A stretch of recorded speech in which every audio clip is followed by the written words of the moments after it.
Hi, for the retro challenge I built this microcomputer called the COSMAC ELF. This is a clone of the classic COSMAC ELF, but with a few differences. So let's run a short program. So for the first instruction, we will put in the instruction 7B, which is a command to turn on this light. Then we'll put in 30, which is a go to, and we're going to go to address 0. So this should turn on the light and then repeat. Let's see what it does. Well, the light turns on. That's not surprising at all. So let's try a more complicated program. There's one online called Slow Blink. This was, I think, 8 bytes long, maybe 9. Let's put it in. So the first byte is 9, 1, and then C, E, followed by 7, A, followed by 3, 8, and then 7, B,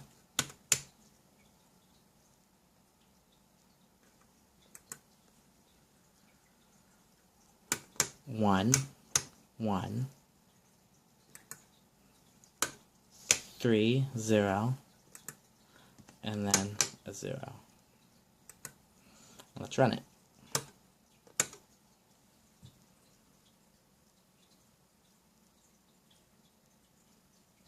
The light's blinking. So, what makes this different from an ELF? Well, a couple of things. One, this data bus is not a latched output. This is just a view of the data bus. Second, we actually show the address bus. Well, the bottom 8 bits of it. So if you're hand entering a program, you can actually tell where you are. So if I actually stop this and turn on write protect and reset, I could step through memory and look at the program. There's another difference. You can actually easily modify what's in RAM. So with write protect on, you could step through. And let's say I want to change this address right here. Well, let's go to another address. Address 3. If I want to change this, on a classic ELF, if I turn off write protect and then write, it won't actually write to this address. It'll increment to the next address and then write.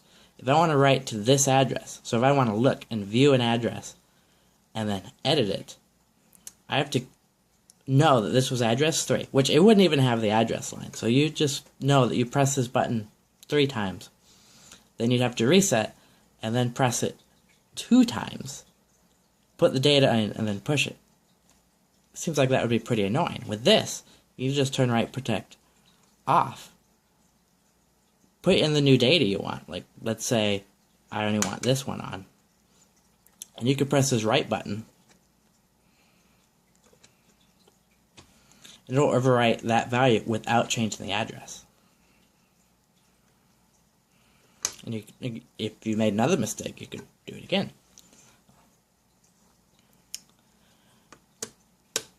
So, what can I use this for? It's not super useful. Basically blinks some LEDs. About what an original ELF would do. There are some enhancements I can make. I do want to add a serial port. I maybe want to add a boot ROM. There's a bunch of things you can do. But I'm not going to do any of them for this retro challenge because, well, there's a time limit and this challenge was to create something. So I've created the minimum viable product. This is pretty much a functioning ELF.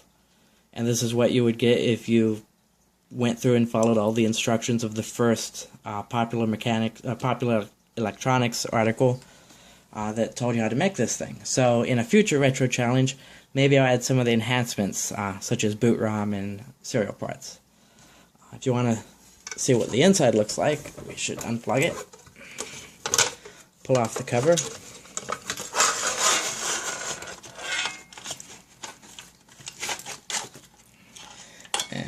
inside.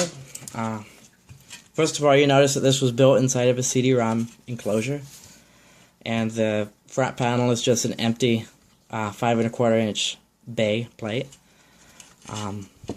Back of the front panel is a complete mess of wires, as is the main circuit board. Thought about maybe, designing a board and sending it out for it to be made, but, truthfully, most of the hobbyists of the day would use perf boards, so there's probably a period correct interpretation of, what someone might actually do with this hardware. Here we have a 5-volt regulator, a 1 megahertz oscillator. Here's the COSMAC chip itself. Here's the RAM. So it's actually not quite period correct because the original RAM was just 256 bytes. This is a 32K modern, well, relatively modern RAM chip. Right now, only the bottom address bits are hooked up, so it does have 256 bytes of RAM. But it'd be very easy to add a latch and allow the rest of the space to be used, or to add a second chip, giving you 64K of RAM, or having an EEPROM with a boot ROM. That would be pretty easy to do. Also, as I mentioned before, the data lines are not latched, they are just a view of the bus. I'm actually outputting these LEDs through a latch, a transparent latch which is always enabled. If you actually bothered to add the I/O address decoding circuitry, you could make this a latched I/O port. You can also have latched input ports. The COSMAC allows for 7 inputs and 7 outputs.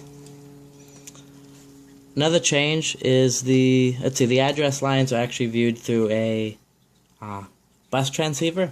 This is optional. I only did it because I found that driving the LEDs directly off the COSMAC were not as bright as I wanted them to be. And I tried to look at different data sheets to figure out what a safe amount of current to pull off of it would be, and I wasn't satisfied with the answers I got, so I decided to buffer the outputs. Probably completely optional, as I ran it on the breadboard with no buffer for several hours and no smoke came out. So I hope you enjoyed this video. If you have any questions, please feel free to leave a comment. And yeah, someday I'll do more with this thing. Thanks for watching.